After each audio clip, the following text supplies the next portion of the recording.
Okay, and we are live for my second show of the day on the Power Chat series, the K Talk Nationals. And for the guest of this post show, I have for the third time Joe Gallareggi. George Gallareggi. That I'm so sorry. that's fine. I was so Th- focused on the last name. that's okay. Thank you for having me on the show. All right, so this is for the K Talk Nationals. Just happened in New York, so it's not like a crazy long distance for you coming from Canada, not like going to California. Were you able to drive to this one? Well, actually, that's exactly what we did. We drove down. A few of us took our cars. It's about a 5.5 hour drive, depending, if there's traffic or not. But for some reason, New York is always full of traffic, always full of surprises. So figure between 5.5 to 6 hours drive. All right. So let's start off with how you did at this tournament. It's a major fighting tournament, and you're a fighter. So let everybody know how you did. Well, we at first we were supposed to be in our category about five people. We ended up being three. Came in first place. Had great fighters against me. One of them was Tyreek Smith. The other one was Daryl Calloway. Two excellent fighters. Two gentlemen. It's great to fight, with people like that. They're extremely respectful, even when you're in the ring. If you tend Mhm. to want to increase a little bit of the intensity, at the end of the day, we're all just good buddies and we're all eating at the same table. So overall, it was an excellent tournament.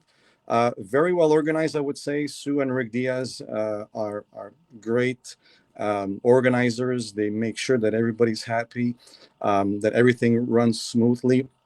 It's an event that we love going. I mean, us people up here in Canada love going to New York, first of all. And Ketalk is one of the major tournaments we go to. So this time we went down a few of the athletes were there. A lot of people from the Quebec area also was there as well. We had a great time. It was good. It was good to be back. It was good to see a little bit of the New York side, and we had a lot of fun. Yeah, it's a tournament that brings a lot of talent. There was a lot of great fighters from the Instagram pictures and the Facebook pictures I saw. What were some? Can you name off some of the fighters that were there? Maybe in the younger men's division. Um, in a nutshell, I mean, there was most fighters you see on all the East Coast tournaments.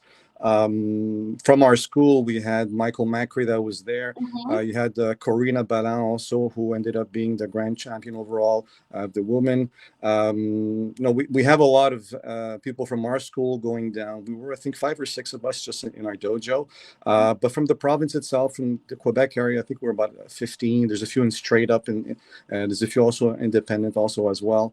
But great names were there as well. Walker was there, a bunch of other people. There was a lot also people on the Next form level. side, because Okay. there's a lot of form actually. New York, that particular tournament, I would Mhm. say it's 50-50 Okay. forms and fighting. So Mhm. there's great competition for everybody at all levels, it being the young to the oldest people. There was a lot of intensity. It's New Yeah. York. People love New York. I was going to ask Um, about the energy in the building yeah, because that's something, yeah, I have to relay and pull from the guests. Talk about kind yeah. of the Well, energy that was in there. it was I found it very interesting because for once it was in a different setup. We're used to go in a conventional school gymnasium. If I'm not mistaken, it's usually the Queen's College we go to, but this time it was in the York College. So it's like an amphitheater. It's a basketball amphitheater, and it's in a circle. It's like a dome, and you had people, they could sit around, and you could see it was all concentrated. It was all around. So it was no free space, and you felt like you went from one court to another, and there was as much energy in one that it was in the other, versus certain tournaments like you tend to lose the ones that are more in corners. Yeah. But this time it was like it was in a circle. It was fantastic. I think, if I'm not mistaken, it was about 15 rings. Mm. And yeah, the energy was I found it incredible from the beginning till the end. I mean, it didn't stop till the end. In our case, the 50 plus, we were at the end of the day. I think we thought it was around five-ish, if I'm not mistaken, on Sunday, because it's a Sunday tournament. Hmm. So we were a little anxious, especially us having to drive back home another 6 hours, coming back like at 1 o'clock in the morning, having to go to work the following day. Mm. But till the end, it was the energy was there. Sue and Rick have the ability of making that tournament such an eventful tournament. And every year it gets better and better. I mean, they always have a surprise coming up. This year they went all out with certain of the trophies and the grants they gave. There was a lot of money given out. I mean, they put a lot back. They give back a lot to the community. Now, you mentioned there were 3 fighters. Did you get the bye, or did you have to fight the first round? No, I was lucky. I mean, I got the buy as we were three. It's like I love to fight. Put me anybody in front of me. I just love to fight. Uh-huh. So it's I got the buy. So, but in the reality is I only fought once. I like to fight much more. The week before I was in where was I? I was in Miami the previous week, and the week at a couple of weeks before I was in Minnesota as well. Mhm. So lately the traveling has been pretty hectic on my side. But sometimes it's good to have a little break and say, you know what, I'll take it as it comes. But Yeah. I love to fight. Just put me anybody, and I'll give my 100%, my 200% every fight. I want to, I give as good as a fight also to my opponent. But yeah, it was great. You know, it's funny because like when you are doing multiple tournaments, sometimes you're like, I don't need the buy, like, or I won't use the seed or something like that. Other tournaments, after you've just come off of like 2 major national tournaments, you're like, you know what? I'll take what I'm not gonna say no if you're gonna give Yeah, it. I mean, Right? you've been there yourself as a competitor Mhm. yourself. So I mean, whatever happens, I mean, Mhm. when they shuffle, when the system shuffles, everything is like, okay, I'll take whatever is there. But you say to yourself, you train so hard for each competitions every year. So the goal at the end is you want to fight as much as possible. Mhm. But unfortunately, as certain categories, I'm not saying all tournaments are the same. I mean, let's not forget we just came out of a pandemic, and the Northeast Coast was very much affected by tournaments. Down in the U.S., Florida, I mean, it's as if tournaments were still going through. But the northern part, and especially us here in Canada, everything was pretty much closed since the pandemic started up until couple months ago. So we're getting back into the routine. So therefore, all of the East Coast, Northeast Coast was also affected. So there's less and less people at the moment, but from what we're seeing, it's starting to pick up again. So, and especially in certain categories, there's less and less fighters. I mean, the 50 and plus is less and less fighters. But I've done so many tournaments in the U.S. There was a lot of challenges. It was great. But we need to give it time to pick up, and I'm Yeah. not worried. I'm not worried about that. Yeah, and I think what people are seeing now in the older divisions is that you don't necessarily need to step down to the 18 plus division to prove how good you are because the seniors, it's like good competition already. You know what I'm saying? Yeah, So I think that's kind of the trend that we're seeing is like the seniors are claiming their position as like mhm. this is some I can run with the 18 plus, but like I have to Yeah, worry about 50 or 30 plus now. right, And right. so you went to Miami and you went to Minnesota. Yeah. How did you do at those tournaments? Minnesota was great. Mhm. I mean, there was a diamonds. We were, I forget how many were. I think we were seven, 6 or 7 in our division. Ended up winning the division. Also went up to the grants, and we ended up, Team Legend ended up in the overall of all the Mhm. categories. So I had to fight my good buddy Oscar Gomez for the grands to go and get the ring afterwards. So we had this thing going on, and I said to Oscar, you give me a shot, you'll give me a shot, but at the end of the day, you'll win. I mean, I've got so many trophies and rings, but you go ahead and do it. So we had a blast doing it. So that was to me was one of my greatest tournaments this year. Minnesota Diamonds was great.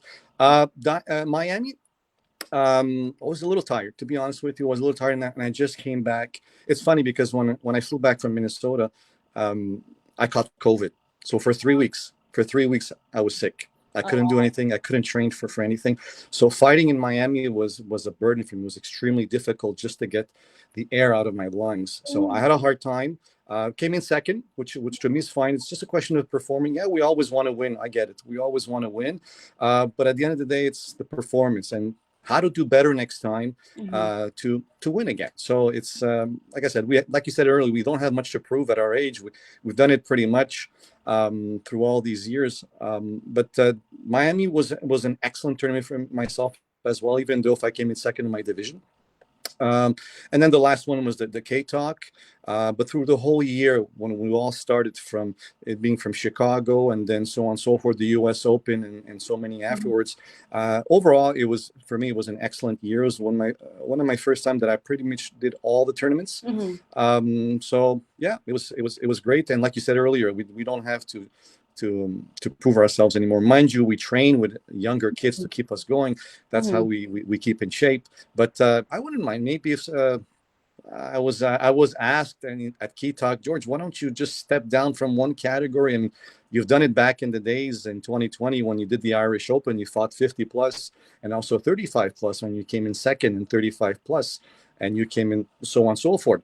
I said, you know what, maybe it might be a challenge. I might do what Aljava is doing right now and so many other, to go down a category just to be at a competitive level. But who knows? We'll see what happens. We'll see what time tells. And you're wearing your distinctive red, although the audience cannot see it, Team Legend shirt because you're on, Team Legend. That's right. Were you the only one representing the team at K Talk Nationals this time around, or were there other teams? Yeah, I was the only one there. We were supposed to be, if I'm not mistaken, 2 or 3. Last minute things happened. I think one got injured and couldn't make it up. But yeah, I was the only one there representing the team. Okay. But even though you were the only one there, obviously you've been in the game for a while. What does, I guess, not to play like the comparison game, but like K Talk Nationals has a lot of East Coast fighters there. Did you feel like that it was still supportive of you, even though you didn't have your team there?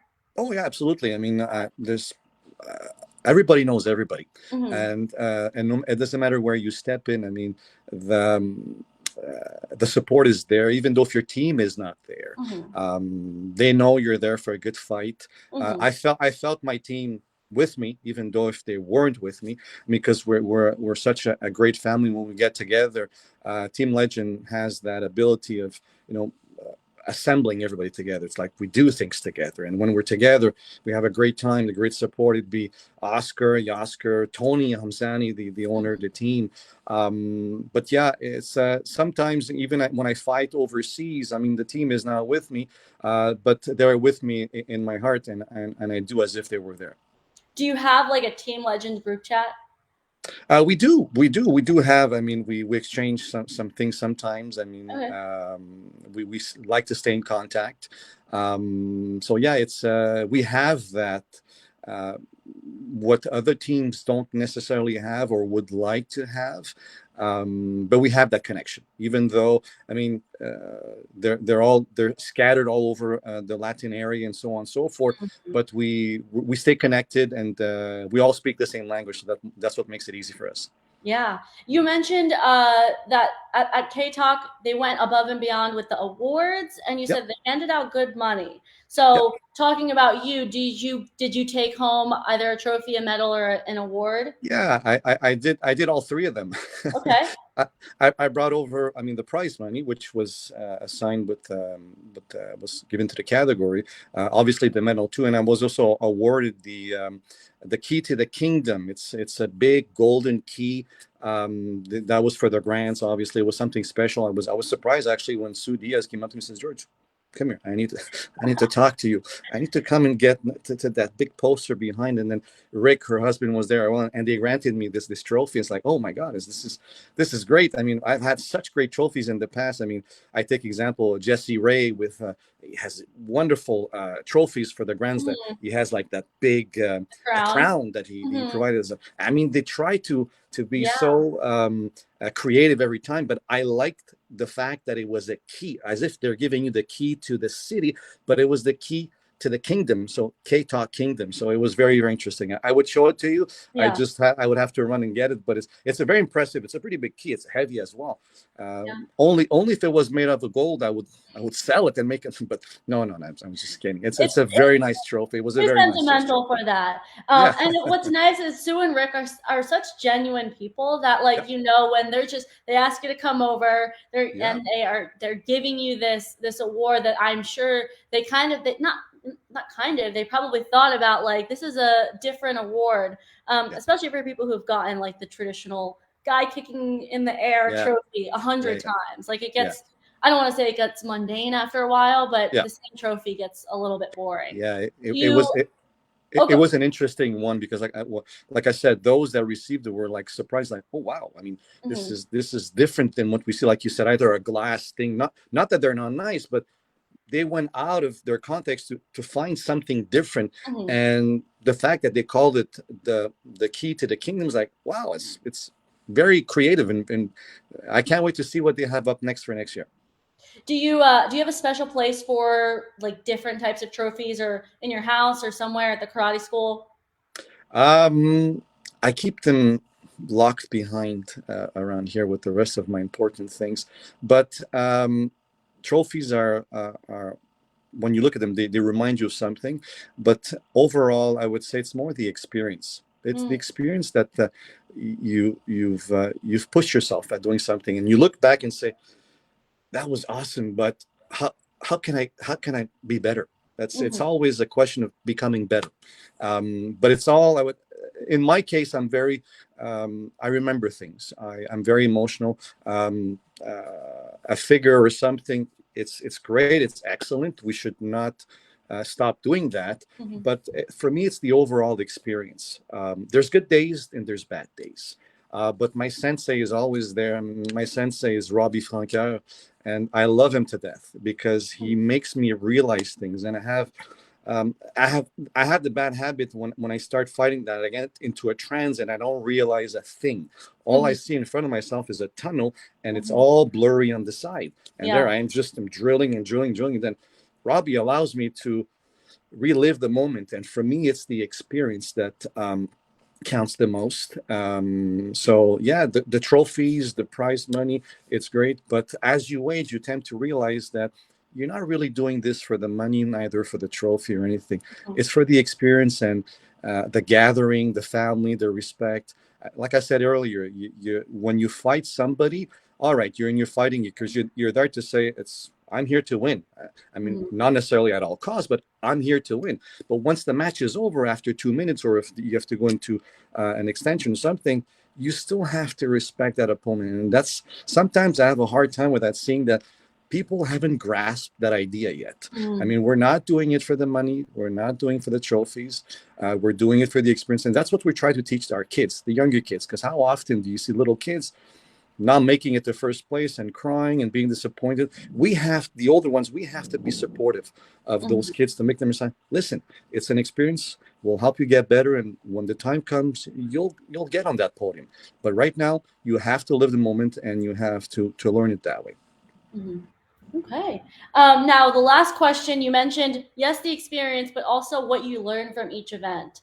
Right. What did you, maybe you as a competitor, as a person, martial artist, learn from or take away from K Talk?